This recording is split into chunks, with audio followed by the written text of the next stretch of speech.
department tried to stop or conducted a traffic stop on a white pickup truck for traffic violations. At the conclusion of that traffic stop, the land officer discovered that the operator of the vehicle, who was shot by us a little later on his chase, his license was suspended. When he asked the driver to step out of the vehicle, the driver placed the car in drive and took off. The land radioed in that he had a fleeing car from a traffic stop. Sheriff's office got involved. Air 1 got involved. The guy refused to stop. During the chase, we deployed stop sticks several times and knocked out two of his tires. Completely were knocked out. One, he was driving on a flat tire.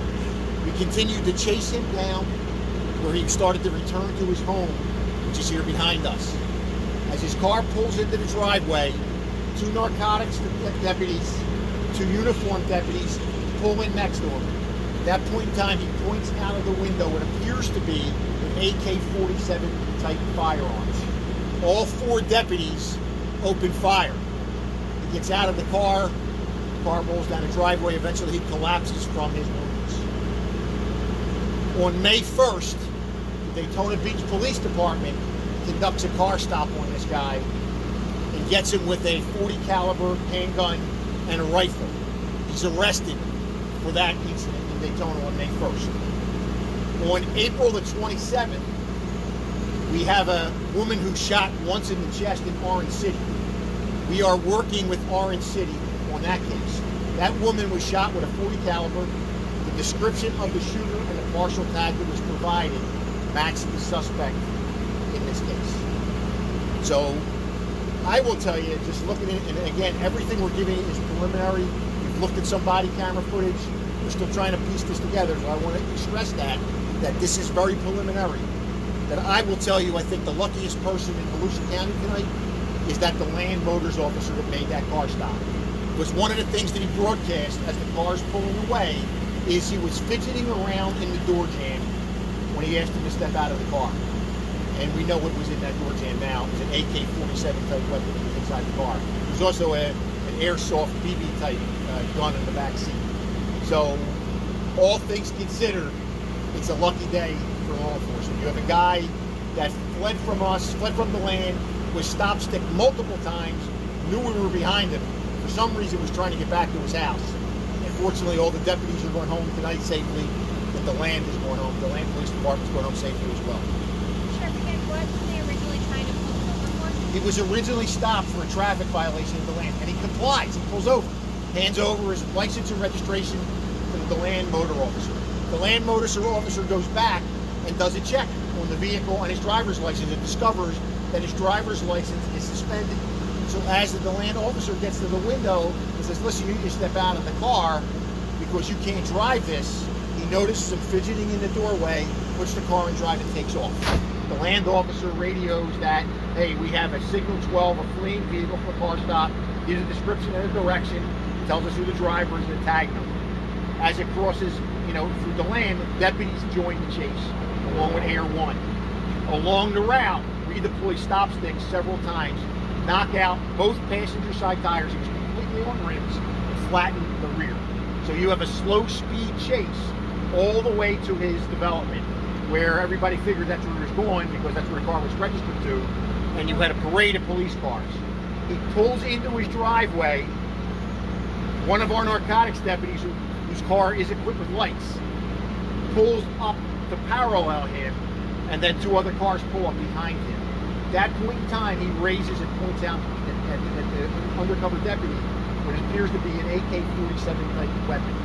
Everybody opens fire. He gets out of the vehicle, he puts the car, looks at the car in reverse, and back out of the driveway again as gunshots are raining down on him, and he gets out of the car, tries to run away, gets back, tries to get back in the car, and eventually gets out a second time where he's mortally wounded during this exchange that occurs.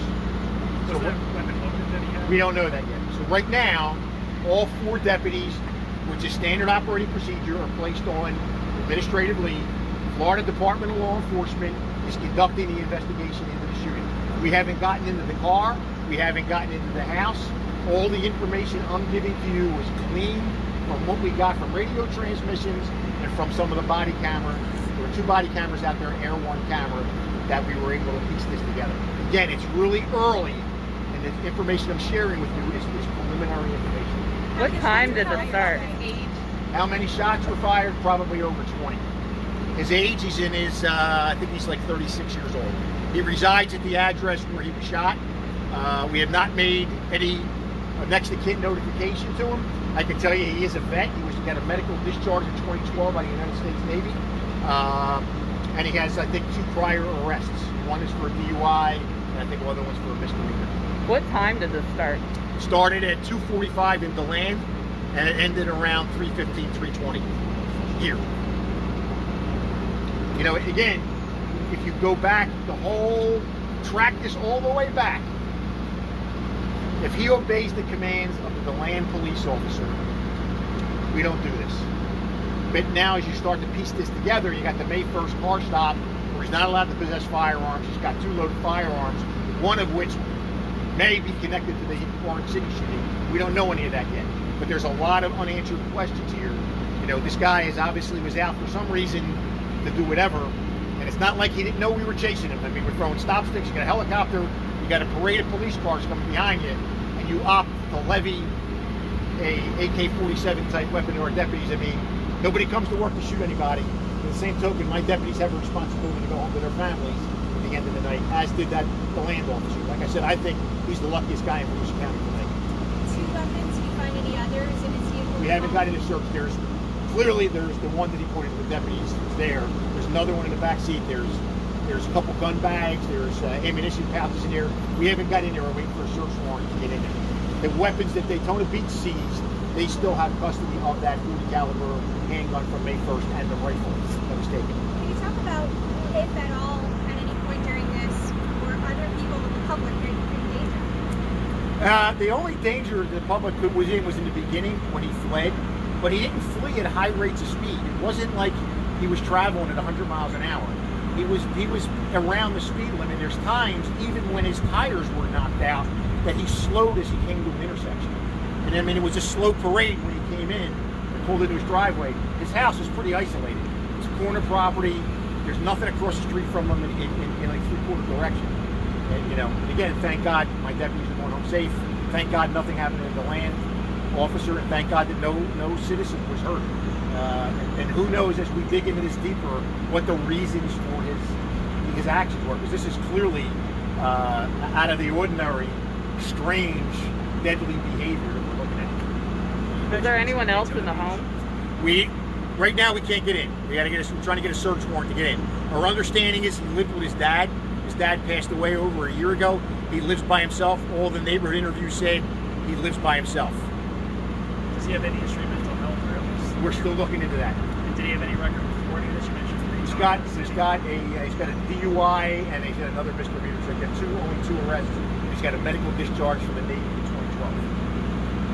Sheriff, how difficult is it when you have people who are veterans who are fully trained in, the use of tactical weapons? It's always a concern because they're trained just as good as our officers do. In some cases, they're better trained than the average patrol officer is. So, we didn't know that going in. We don't know who you're going up against. We did get information, which is great in today's world, through our real-time crime center, that he was arrested on May 1st and that he had loaded firearms in the car and he should not have possession of firearms. So that was great intel for us to know going in. And obviously we know how it ended up.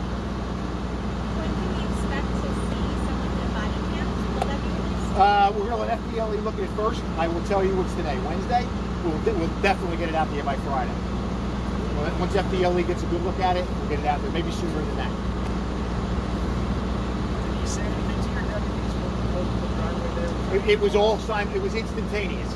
As he pulls in, the deputy in an unmarked, with the flashing lights in it, in a Durango, is the first one to pull in, followed by a pickup truck. And within seconds, probably less than that, you can see the exchange of gunfire. You can see my deputy open fire on him. And you see the car, whether he just starts to roll down the driveway as if he's trying to get away, and other deputies start firing.